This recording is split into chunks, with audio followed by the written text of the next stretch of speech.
Olá a todos, quero cumprimentá-los com a graça e a paz de nosso Senhor Jesus Cristo.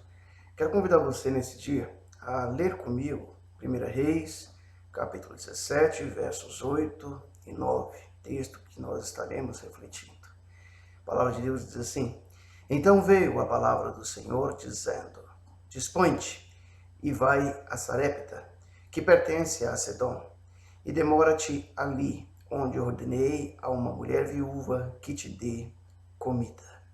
Estaremos refletindo nesse dia a respeito do tema A Fé Exercida na Crise.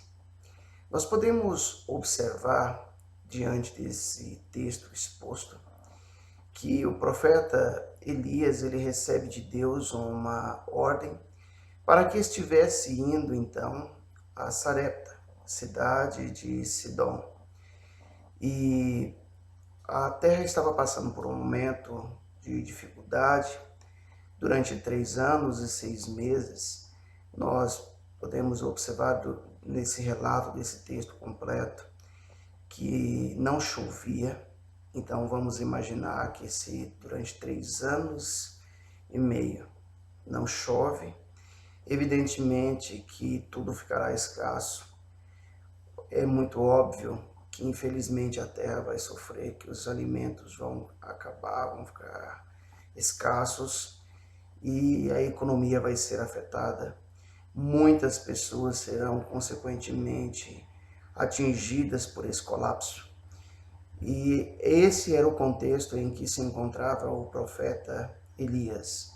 Acabe, na época, era o rei, e perceba você que esse rei então tem esse enfrentamento pela frente, e Acabe, ao olhar para Elias diante dessa situação, não olha com bons olhos.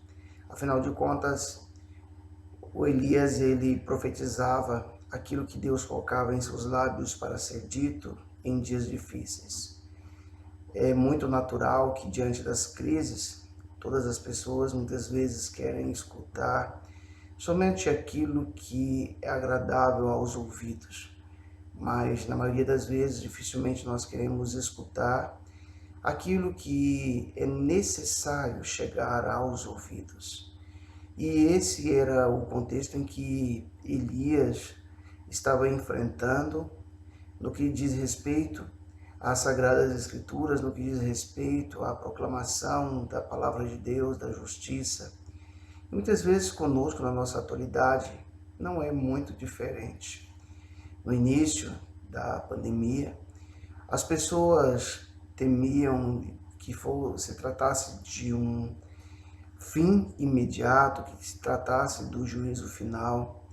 E muitas pessoas começaram a ter os seus corações tratados, trabalhados, e com o passar dos dias, a tendência muito lógica é que as pessoas comecem a endurecer seu coração, comecem a duvidar de muitas coisas, comecem a desacreditar de muitas coisas, pois afinal de contas já faz um bom tempo em que todos estão nesse mesmo enfrentamento.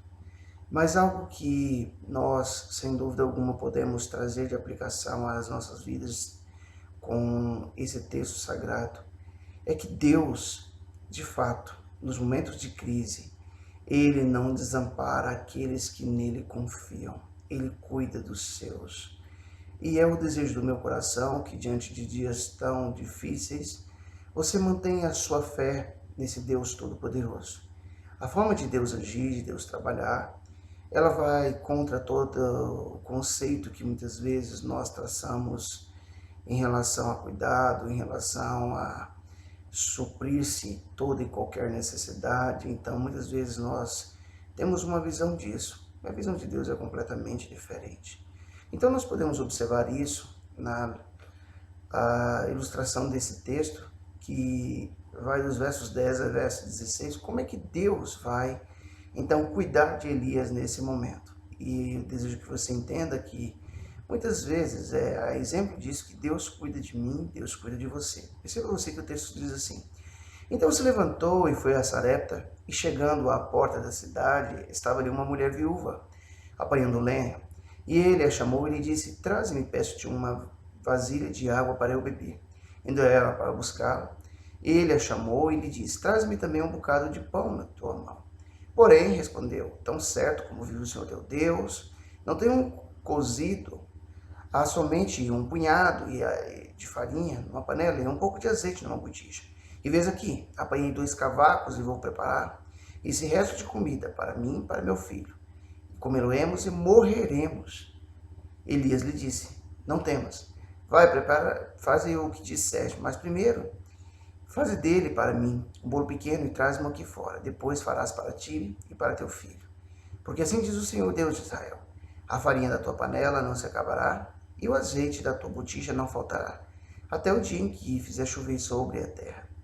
Então perceba você que essa mulher ela tem diante de seus olhos um grande desafio. Obedecer a palavra desse profeta era a última refeição. Essa mulher já estava determinada que o fim já havia chegado. E depois de comer aquela última refeição, certamente não havia mais o que fazer. Esse seria o pensamento sensato de qualquer pessoa que começa a olhar para a crise e não ver saída.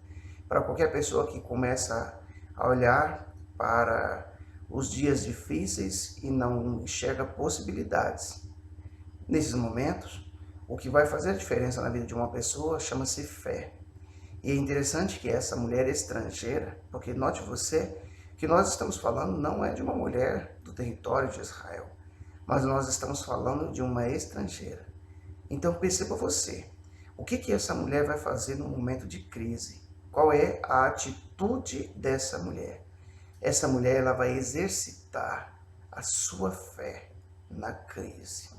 Então observe que continua dizendo a palavra. Foi ela e fez segundo a palavra de Elias, assim comeram ele, ela e a sua casa muitos dias. Da panela a farinha não acabou, e da botija o azeite não faltou, segundo a palavra do Senhor por intermédio de Elias. Então essa foi a atitude dessa mulher, e essa é a atitude que Deus espera de mim e de você. Mas eu quero finalizar essa reflexão fazendo uso das palavras de nosso Senhor Jesus Cristo, registradas no Evangelho de Lucas, no capítulo 4, versos 24 a 26, onde a palavra de Deus diz assim: E prosseguiu: De fato, afirmo que nenhum profeta é bem-aventurado na sua própria terra. Na verdade, vos digo que muitas viúvas havia em Israel no tempo de Elias, quando se fechou o céu durante 3 anos e 6 meses, reinando grande fome em toda a terra, e a nenhuma delas foi Elias enviado, senão a uma viúva de Sarepta de Sidom. Então perceba você que Jesus tem diante de seus olhos um público de pessoas que duvidavam, e Jesus está mostrando esse exemplo, que quando ele vai dizer que nenhum profeta tem honra na sua própria terra. Então o Senhor Jesus ele mostra para essas pessoas que duvidavam, que nutriam um sentimento de dúvida, que eram incrédulos. Jesus mostra que nos momentos de crise a fé tem que sobressair, a fé precisa ser exercida na crise. E ele nos mostra o exemplo dessa mulher, dessa viúva de Sarepta. Que eu e você possamos olhar para esse exemplo e possamos nos inspirar dessa forma, para que nos momentos de crise a nossa fé possa sobressair, ela possa ser exercida. Que Deus nos abençoe. Em nome de Jesus.